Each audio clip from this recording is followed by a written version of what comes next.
Japan's Nikkei 225 has crossed the 42,000 mark for the first time amid a broader rise across the Asia-Pacific markets today. Traders are counting down to US data that's expected to show inflation easing and pave the way for rate cuts in September. Well, let's take a closer look now. The Nikkei 225 gained almost 1% to a record high, powered by technology stocks, while the broad-based topics also rose to a new peak, gaining 0.7%. Core machinery orders in Japan climbed almost 11% on a year-on-year basis, higher than forecasts.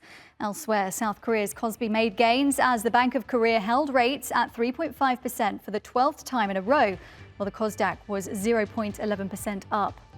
Hong Kong's Hang Seng Index rose 1.41%, and on the mainland, the CSI 300 climbed, although it still remains pretty close to Tuesday's 4.5-month low.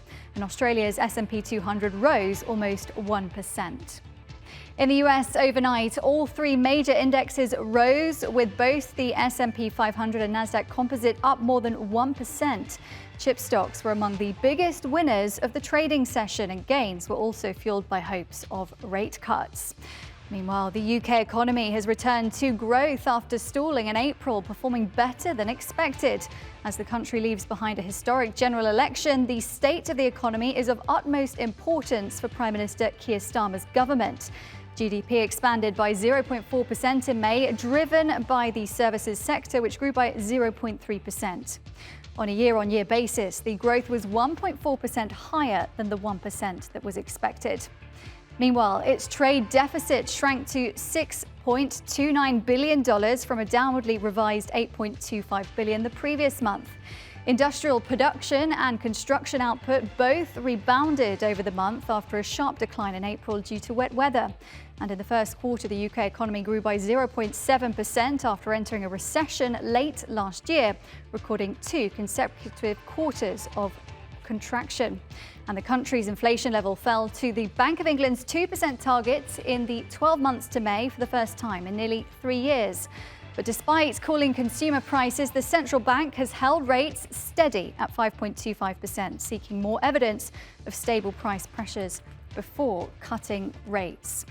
Well, let's get more on this now with Naeem Aslam in London. He's Zay Capital Markets Chief Investment Officer.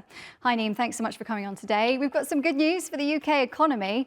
Do you mind just going into a little bit more detail for us about what's behind this growth? Sure, thanks for having me. Look, I think we had a good news last night as well when you look at the Euro Cup, that we are now finally in the finals as well. So I think the new government has brought a lot of good luck with it, not in terms of a football, but also for the economy as well.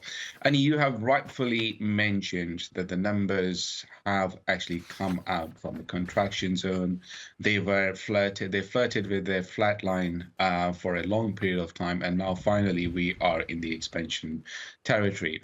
But if you look at the little bit, as they say, the devil is always in the detail. So yes, industrial production is in the positive territory, but the bar was already set quite low of 0.3% in terms of your industrial production. And we've only come, the number came at 0.2%, so slightly below the forecast. So overall, yes, the headline number will say that it is a good news. And of course, that is the reason that we are experiencing upward price in terms of sterling against the dollar.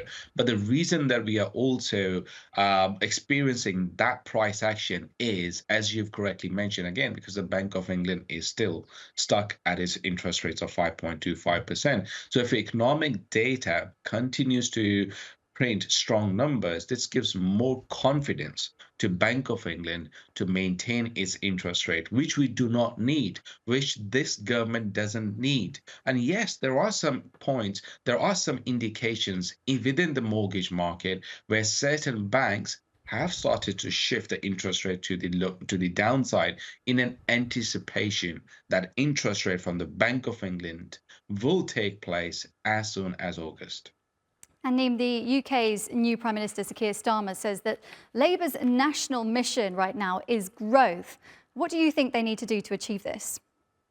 Look, of course, their mission is growth. I think one easy way to do that is go after the housing industry, revive all those silly planning permissions which exist, revive the pension fund industry, which really needs to look at its own home equity market. And I think and of course, thirdly, the interest rates, which are at a sky high currently, as we both talked about. Neem Aslam there live from London. Thank you so much for joining us.